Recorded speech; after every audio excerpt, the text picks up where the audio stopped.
하나님 말씀 역대하 30장 1절에서 12절까지입니다. 히스기야는 왕이 되자마자 개혁을 시작합니다.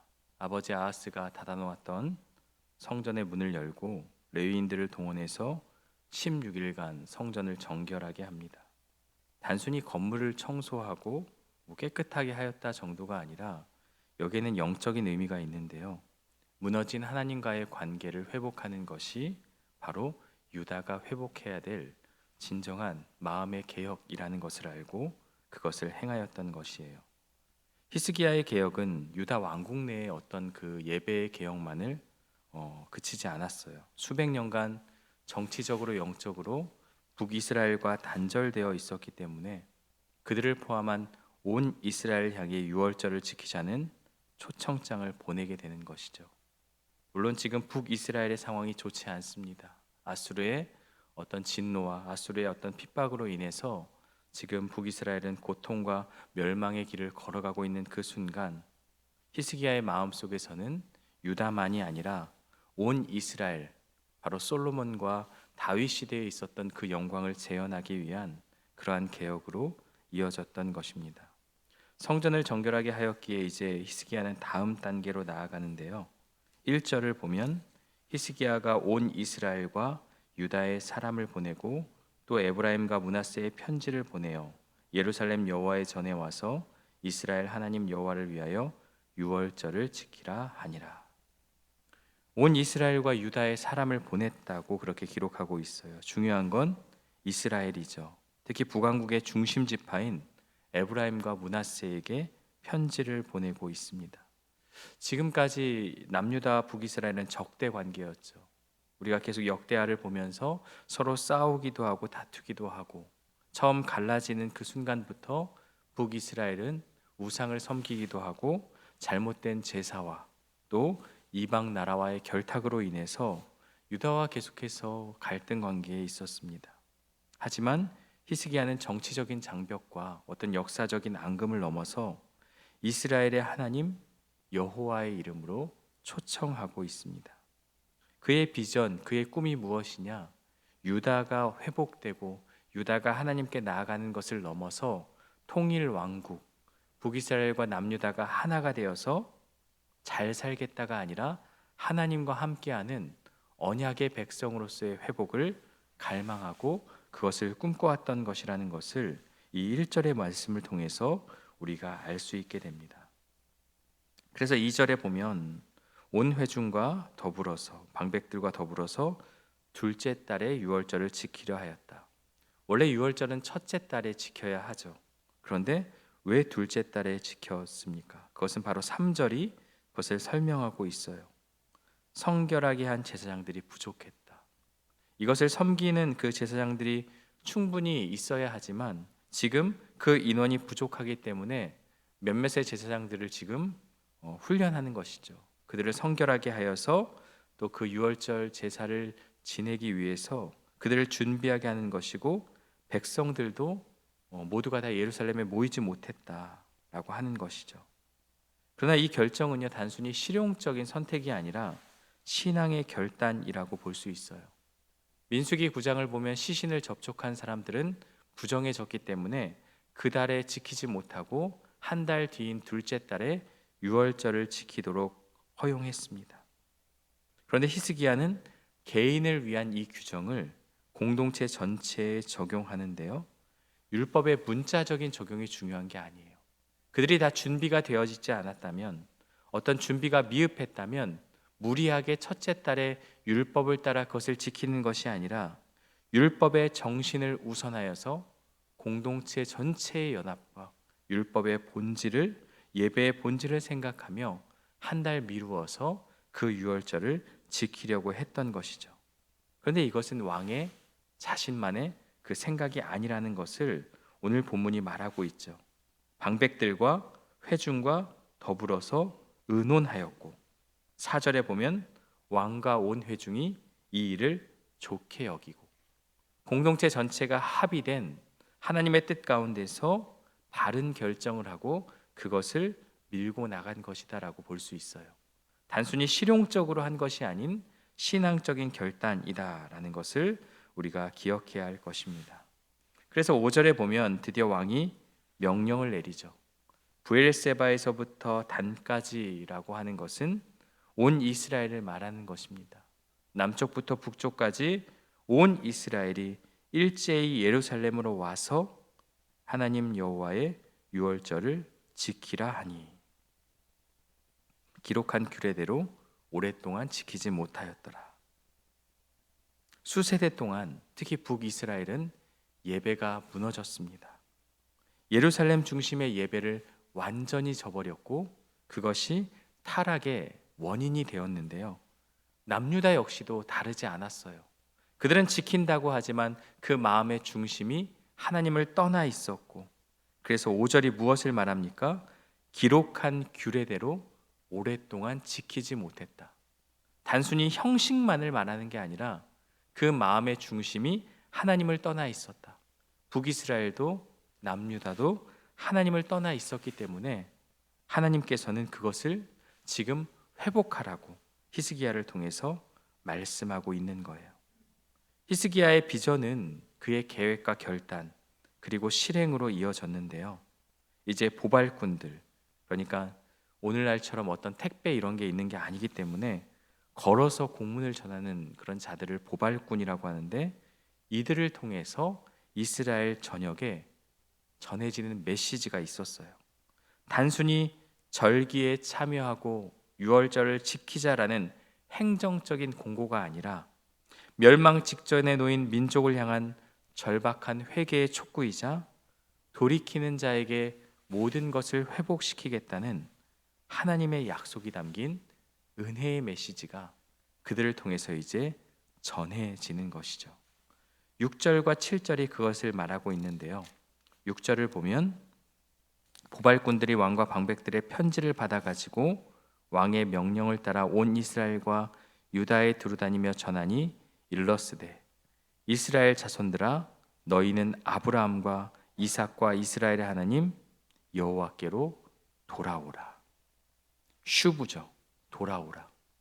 그의 방향을, 너희의 방향을, 너희의 그 모든 것을 하나님으로 돌이키라, 전환하라는, 삶의 모든 것을 하나님 중심으로 돌아서라는 의지적인 결단을 지금 유다와 이스라엘에게 말씀하고 있는 거예요. 특히 초청의 대상이 누구입니까?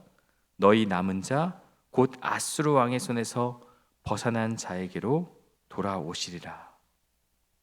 아수르 왕의 손에서 벗어난 남은 자, 북이스라엘은 지금 비참한 어떤 그런 멸망에 놓여 있다라는 것을 알 수 있어요. 히스기야는 절망의 현실을 직시하며 하나님께 돌아오는 것이 살 길임을 제시하고 있습니다. 일반적으로 남유다의 입장이라면 북이스라엘이 지금 멸망을 당하고 핍박을 당하는 것이 너희의 죄 때문에 멸망을 잘 됐다라고 생각하며 그러한 마음을 가질 수 있지만, 히스기야는 그러한 마음이 아니죠. 북이스라엘 역시도 하나님의 백성이고 하나님의 언약 가운데 있었던 한 민족이었기 때문에 하나님께로 돌아오는 것이 살 길이다라는 것을 제시하고 있습니다. 그러면서 7절에 너희 조상들과 너희 형제같이 하지 말라. 그들은 그의 조상들의 하나님 여호와께 범죄하였다. 너희 조상들과 너희 형제들처럼 행동하지 말라고 분명히 권고하고 있습니다. 여기 나오는 그 범죄, 조상들의 죄, 여기서 사용된 히브리어 단어는 마알인데요. 이것은 단순히 실수가 아니라 언약적인 배신, 영적인 반역을 뜻하고 있습니다. 그들은 영적으로 하나님을 떠났다라는 거죠. 그래서 멸망하도록 버려진 그 결과를 답습하지 말라고, 다시 하나님께 돌아오는 것만이 그들의 모습을 따라가지 않는 거라고 분명히 경고하고 있습니다. 유일하게 살 수 있는 길은 하나님께 돌아오는 것밖에 없다. 하나님께 돌아오는 것을 강력히 이야기하고 있습니다. 그러면서 8절에 무엇을 말하고 있습니까? 너희 조상들 같이 목을 곧게 하지 말고, 목을 뻣뻣이 한다는 것은 교만을 말하는 거죠. 하나님 없이도 살 수 있다는 것, 하나님이 함께 하지 않아도 나는 살아갈 수 있다는 어떤 그런 완고하고 교만한 자세를 버리라고 우리에게 말씀하고 있어요. 너희들이 지금 핍박을 당하고 진노 가운데 놓이게 된 것은 그 모든 원인이 무엇이냐? 하나님을 떠났기 때문이다. 너희의 죄는 하나님을 떠난 것이기에 하나님께 겸손히 돌아와 정해진 곳에서 하나님을 섬기는 것만이 이 심판을 피할 수 있는 유일한 길임을 선포하고 있습니다. 그래서 9절에 뭐라고 이야기하고 있습니까? 너희가 만일 여호와께 돌아오면 너희 형제들과 너희 자녀가 사로잡은 자들에게서 자비를 입어 다시 이 땅으로 돌아오리라. 그리고 정말 중요한 말씀을 하고 있는데요. 너희 하나님 여호와는 은혜로우시고 자비하신지라. 회개를 촉구하는 메시지의 핵심이 무엇입니까? 바로 하나님의 성품에 있습니다. 우리가 돌아설 수 있는 이유, 그들이 돌아설 수 있는 이유는 그들에게 어떤 자격이 있어서가 아닙니다.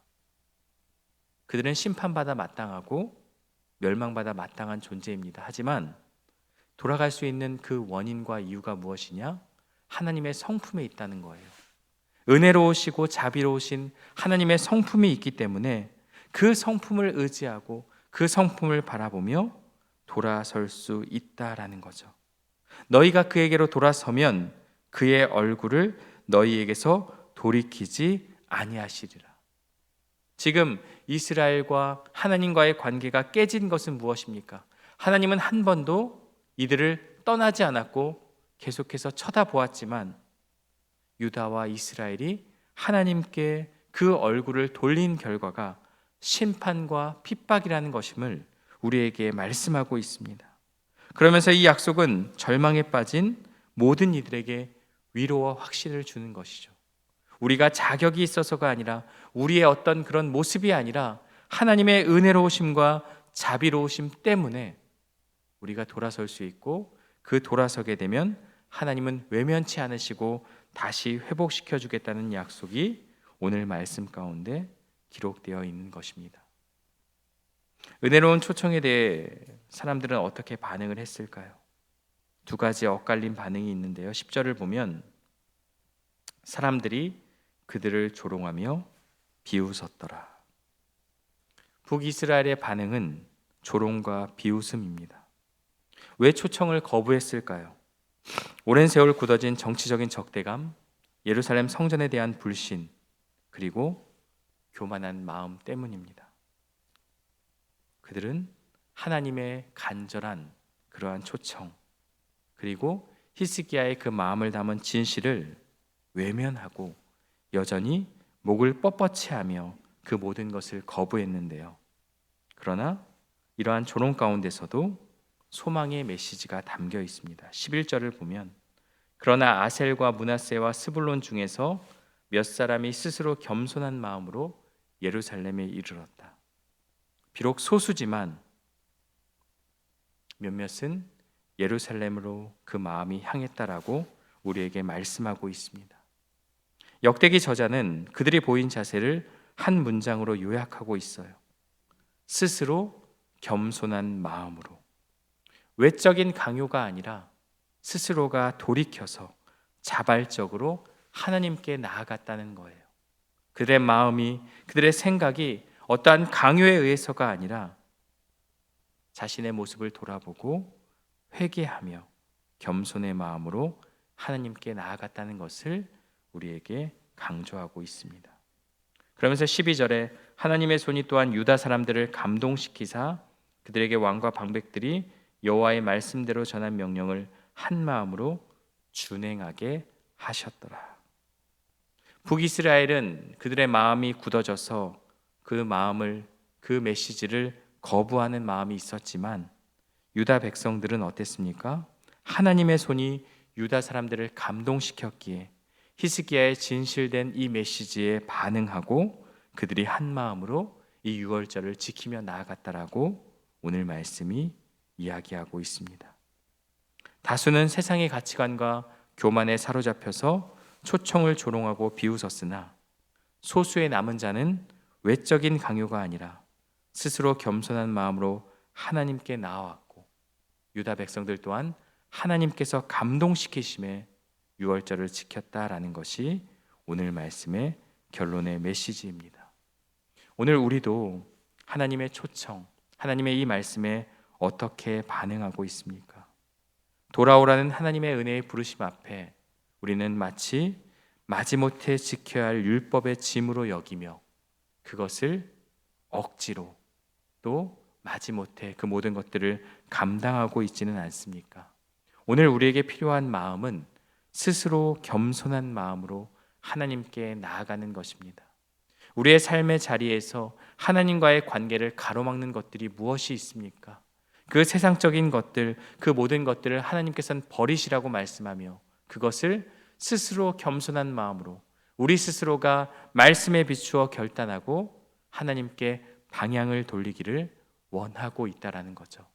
우리의 자격이 있어서가 아니라 우리의 어떤 좋은 모습이 있어서가 아니라 하나님의 은혜와 자비로운 성품에 근거하여서 우리가 돌아서기만 하면 하나님은 회복시켜 주시겠다고 약속하고 있기 때문에 오늘 우리의 삶의 자리에서 무너져 있는 부분들을 돌이켜 하나님으로 향한 결단이 우리에게 있어야 한다라는 것입니다.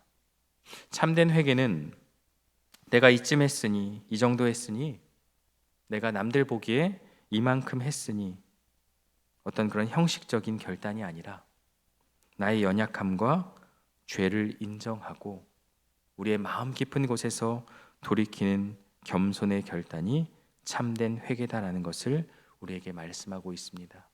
누가 강요해서도 아니고 억지로 사람들이 보기 위해서 하는 그러한 돌이킴이 아니라 오늘 이 시간 나의 마음 깊은 곳에 아직도 내려놓지 못하는 그 무언가가 있다면 그것을 내려놓는 결단이 오늘 우리 가운데 있어야 함을 본문이 우리에게 말씀해 주고 있습니다.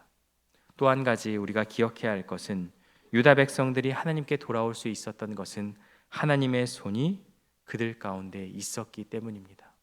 우리가 회개할 수 있는 것, 우리가 살아갈 수 있는 것, 우리가 하나님의 말씀 앞에 참회하며 양심의 찔림을 느낄 수 있는 이 모든 것이 우리가 잘나서가 아니라 하나님의 손이 우리를 감동시켰기 때문입니다. 히스기야는 성전을 정결하게 하고 그가 유월절을 지킴을 통해 그 성전을 하나님 앞에 나아가는 그 마음의 회복으로 나아갔지만 오늘 우리에게 성전은 무엇입니까? 바로 우리의 마음, 우리의 몸이 바로 성전이 될 수 있습니다.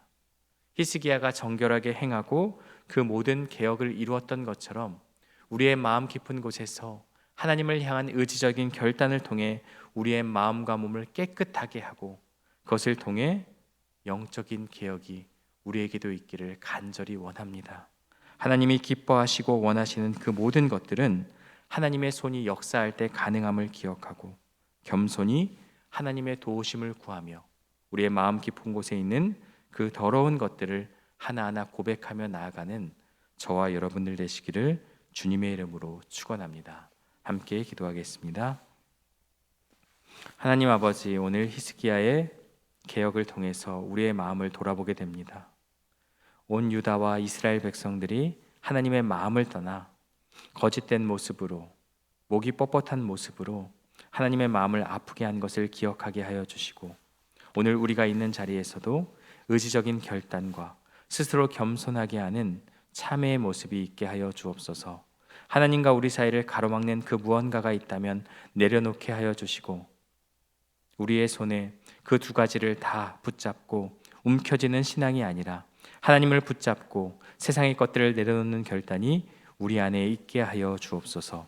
돌아오기만 하면 하나님의 은혜롭고 자비로운 성품이 우리를 받아주시겠다 약속하였사오니 내가 돌이키지 못한 그 자리에서 지금 멈춰서서 하나님을 향한 방향 전환이 일어나게 하여 주시고 회개와 참회의 결단을 통해 하나님과 더욱 가까워지는 오늘의 삶이 될 수 있도록 인도하여 주옵소서. 예수님의 이름으로 기도드리옵나이다. 아멘.